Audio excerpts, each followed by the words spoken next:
All right, so now let's finish out the progression. The part 2 that he sent to me basically is the same thing as part 1, except instead of that B flat chord, it's going to an A flat major, right, with a ninth, which is a nice sound, going from that 1 minor to 4 minor to flat 6 major, and then the D minor 7 flat 5, G7, C minor. Okay. Oh, and by the way, the chords that I wrote in, it's exactly the way he sent it to me. I didn't change the text at all. So you can kind of see how it was sent and what it is that I'm doing with it, okay?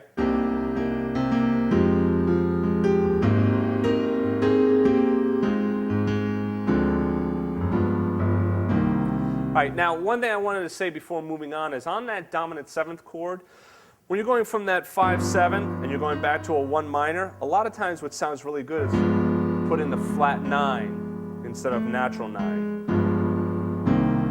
You can see the flat 9 resolves down to the 5th, right? Or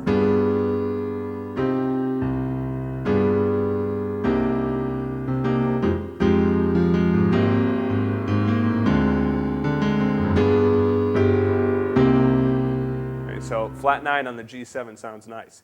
Now the third part goes up to a 4 minor 7, sounds really nice. And then to the flat 7, and you notice I put an asterisk here because let's say that you have somebody playing a dominant 7th chord. If you play it as a 6, you're safe because the 6 will act as the 13 on a dominant 7th chord. So basically by, I guess, dumbing it down a little bit, dumbing down the chord, rather than playing it as a 7th, you play it as a 6th chord or even just as a triad, maybe with the 9th. If a guitar player is playing the 7th or the melody note is the 7th, great, but let's say that it's not. Sometimes composers will take the harmony and instead of using the 7th, they just use the diatonic triads. Now remember, diatonic triads are going to be different in minor. The diatonic triad would be C minor, D minor, or D diminished, flat 3 major, okay, E flat major, F minor, G major, A flat major, B flat major. So basically you're taking off that 7th. A lot of times that 7th has a little bit more jazziness and bite to it. So depending on the circumstance, you might just be doing something like that. Not be doing the 7th in there. So if you just play it as a basic 6 chord like that, or even a triad with a 9th, you're safe. And then E flat major 7. Now check out what's going on here. All right? For a second,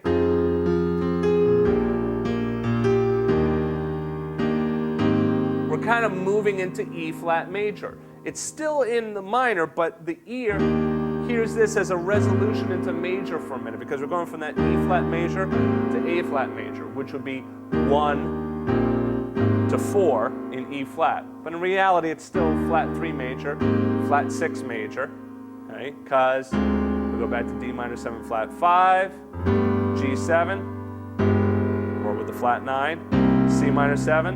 And then he wrote in B flat major over D and then C major over E, which is, like, I'm thinking of it as major 7th. Now, that's not necessarily right, but I like the bite of it, so I did it this way. I could do.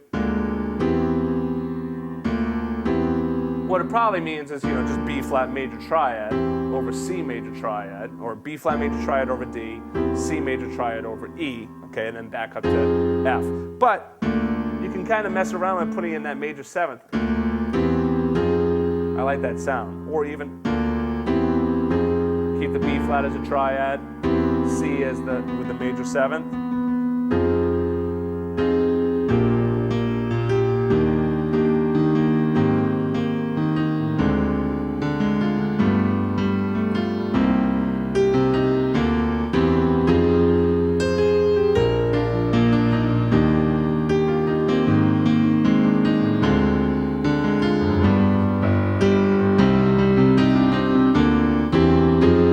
Now, what I'm going to do is in the next chapter, I'm going to demonstrate a couple of these techniques that you can use to break up the chords like that. All right, so see you in the next chapter.